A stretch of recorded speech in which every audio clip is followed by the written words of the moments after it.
So the Washington Post did an experiment. They had a violinist play Bach in the subway station for 45 minutes on the morning commute. Now, only 6 people stopped to listen. A few kids stopped, but their parents hurried them along. And there were over 2,000 people who went through that train station during that 45-minute period of time. So who was this gentleman?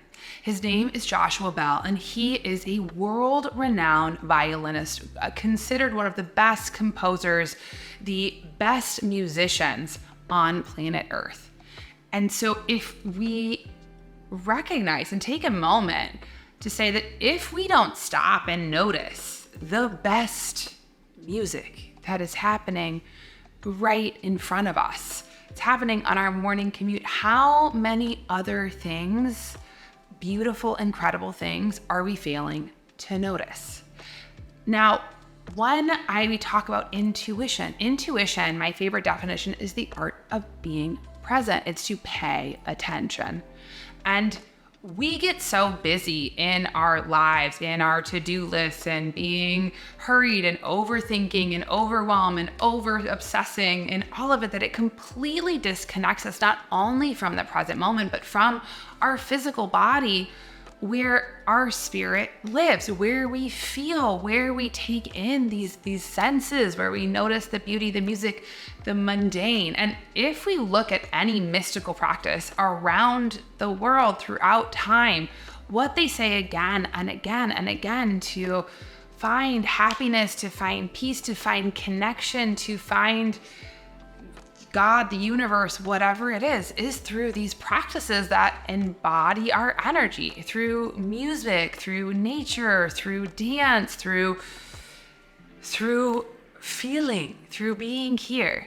And our world, more than ever, has us so far away from being connected to home number one, our physical bodies. That's where we connect to our spirit. That's where we get guidance. That's where we are guidable. So today in this video, what we are talking about is really about different practices so that we can start to come home, not only to our different senses, but to our body, so we can create a shift from just thinking about life. I mean, how often do we think about our to-do list, what we have to, the dinner, we have to do this and that, to how we drive, to whatever, to actually being here now.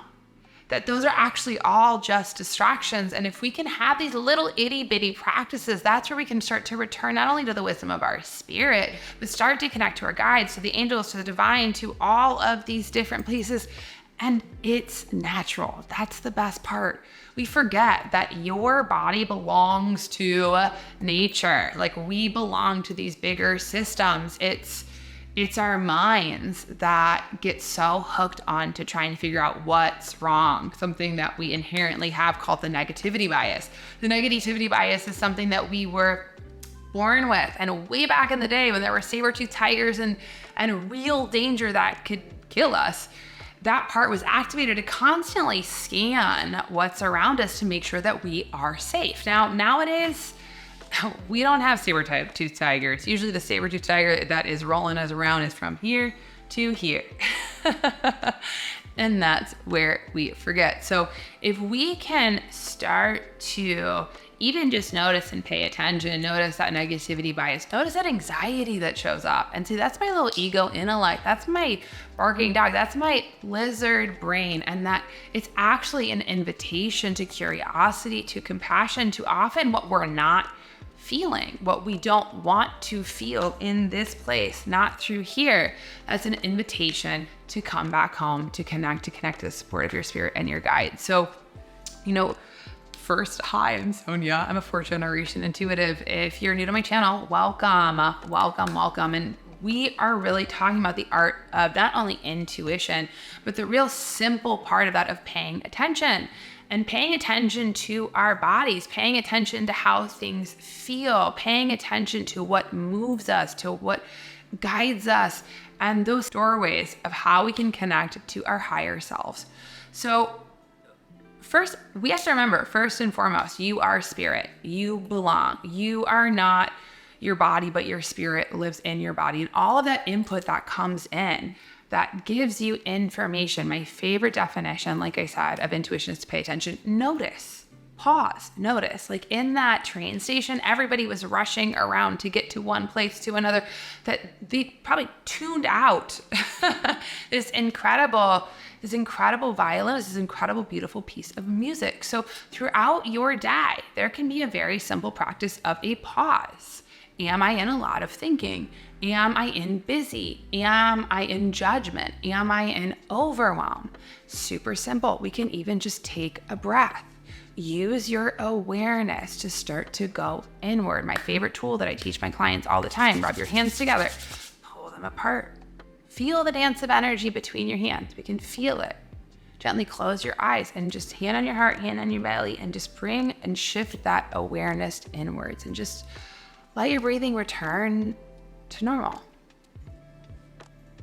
And just we'll notice that often our minds will want to go back to thinking, and we can just ever so gently, compassionately, lovingly just come back to these different sensations. What am I feeling? Where in my body do I feel it? We can have a simple body scan. That's too much. We can even just breathe, just noticing the in and out of our breath. These practices of noticing, these practices of coming back, because we'll have to do it over and over and over again, unless you're like Buddha or the Dalai Lama or something like that. It is this practice of coming back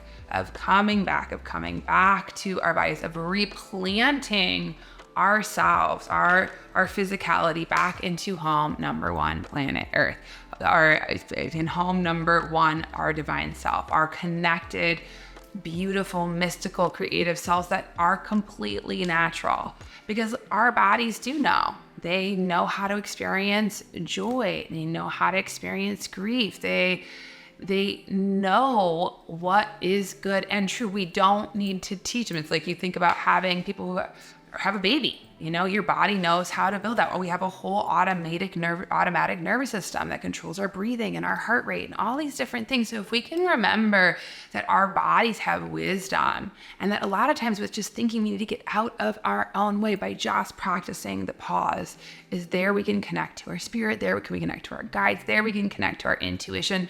And there we can stop missing the magic and mystery that is all around us. So this week, especially as you're intuitive practice, notice how much can you notice? How much can you notice the flowers? How much can you notice the sunshine on your skin? How much can you notice how comfortable you are of just even using that introspection to be in your body?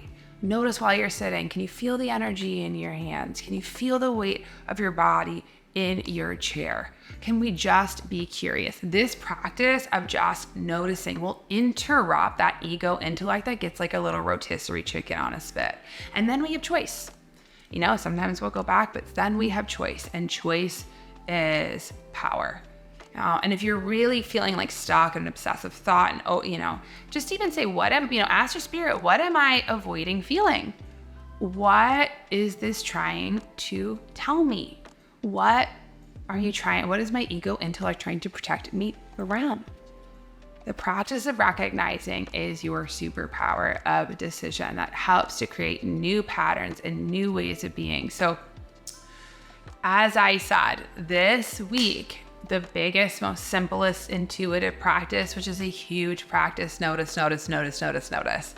And just see how that shifts your heart space open, how that connects you to others, to yourself, how that softens into our own compassion, gets us out of overthinking, overwhelm, and really reminds us of the goodness of life. So I hope you enjoy this tool. I hope you enjoy really paying attention to the note and noticing the mystery. If you really want to develop your intuitive sense, I am teaching my workshop, The Fastest Way to Uncomplicate Your Life. It's $10. It's going to now be September 13th. I'm having to notice and follow the flow. So sign up in the description box below. I'm also going to be teaching Psychic University with my 5-week-long live-led class that will also be launching in September. And definitely follow me on Instagram. I have all sorts of tools, ways. Check out my spirit type quiz. I have all sorts of stuff for you. So I am sending you all my love. Bye.